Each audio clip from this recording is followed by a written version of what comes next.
John 11:38 through 57. Then Jesus, the anger again welling up within him, arrived at the tomb.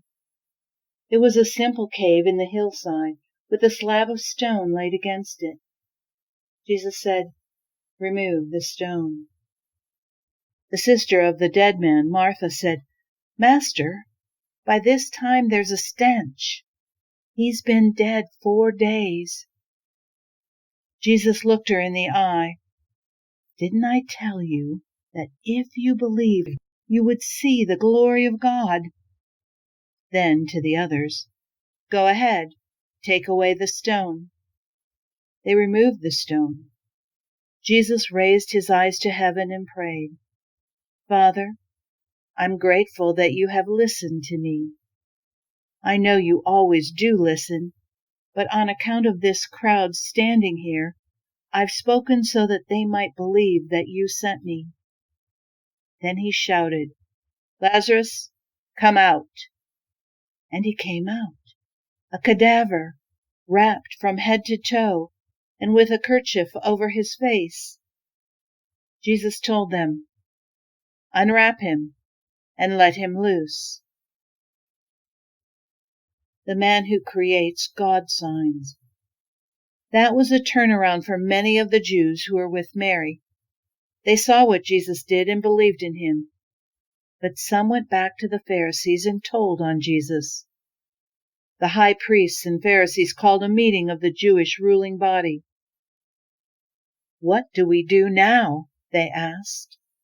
"This man keeps on doing things, creating God signs.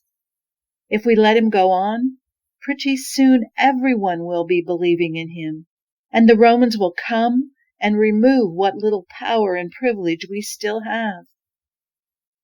Then one of them, it was Caiaphas, the designated chief priest that year, spoke up. "Don't you know anything? Can't you see that it's to our advantage that one man dies for the people rather than the whole nation be destroyed?"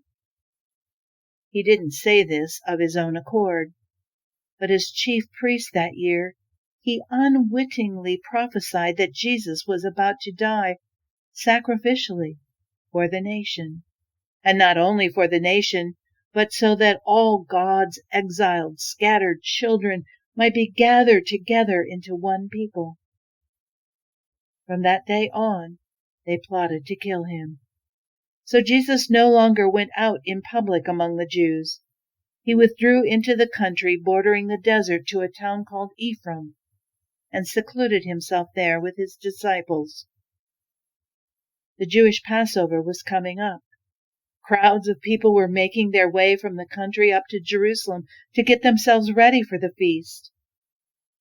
They were curious about Jesus. There was a lot of talk of him among those standing around in the temple.